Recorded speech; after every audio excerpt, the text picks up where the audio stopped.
Donc voilà les axes autour desquels nous sommes en train de construire ce nouveau programme. Merci beaucoup.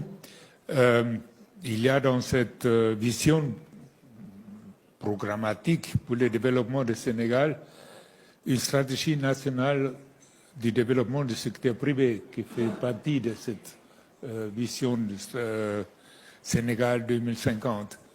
À cet effet, le Sénégal dispose d'avantages comparatifs en Afrique, je dirais en général, mais aussi en Afrique de l'Ouest. Je pense que les avantages comparatifs sont forts, qui permettent d'attirer les investissements directs étrangers vers votre pays.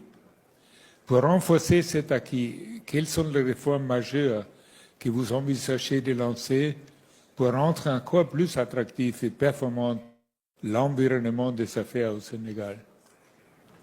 Oui, je crois, comme vous l'avez dit, le Sénégal a des atouts assez appréciables dans la zone de l'Afrique de l'Ouest d'abord, mais en Afrique de manière générale.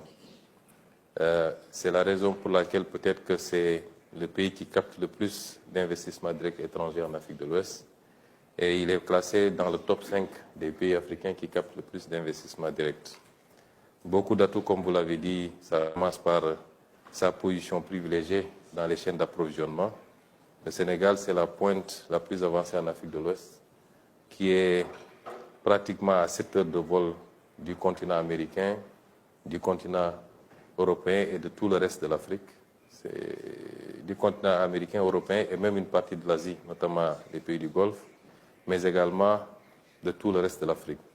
C'est un atout appréciable. C'est un pays également qui a une stabilité politique, qui n'a jamais connu de coup d'État, de renversement du pouvoir par des moyens non démocratiques, où le pouvoir s'est transmis de régime en régime de manière démocratique, donc stabilité politique. Un pays qui connaît également la sécurité, dans une zone africaine traversée aujourd'hui par malheureusement des crises d'insécurité. C'est un pays qui a une population relativement jeune, comme tous les pays d'Afrique. Les populations de moins de 35 ans varient entre 65 et 70%. C'est un pays qui est ouvert sur le reste du continent également. C'est autant d'atouts, en plus maintenant de ces atouts physiques. Aujourd'hui, il y a énormément de ressources naturelles qui ont été découvertes au Sénégal. Et ce que je voudrais dire aux investisseurs, c'est investir au Sénégal, c'est pas aller à l'aventure. On a deux atouts majeurs en plus de ceux que je viens d'évoquer, c'est la prévisibilité et la transparence. Et c'est ce que nous offrons aujourd'hui. Et pour accompagner maintenant tout cela, nous avons déjà un cadre assez stable, mais que nous voulons améliorer. Un paquet de réformes va être lancé, on a commencé d'ailleurs, les réformes fiscales, notamment et douanières, les réformes de l'environnement des affaires avec le Code des investissements, la réforme du Code des investissements qui est en chantier, la réforme foncière, les réformes des différents instruments, Code minier, Code pétrolier également, la modernisation de l'administration par la digitalisation pour rendre les procédures beaucoup plus rapides. Un paquet de réformes va accompagner la vision 2050 que nous avons déjà élaborée pour rendre le cadre toujours beaucoup plus attractif. Je voulais dire aux investisseurs que nous les attendons.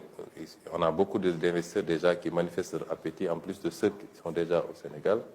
Nous les attendons pour venir participer à ce travail, à cette œuvre, qui, au-delà du Sénégal, vise un marché beaucoup plus important. Le Sénégal, ce que nous voulons en faire, c'est un hub de l'Afrique de l'Ouest pour toucher un marché de 400 millions d'habitants de l'Afrique de l'Ouest, la zone CEDEAO particulièrement. Et je pense que nous avons, comme vous l'avez dit, tous les atouts pour pouvoir offrir cela aux investisseurs, aussi bien nationaux que particulièrement les investisseurs étrangers. Oui,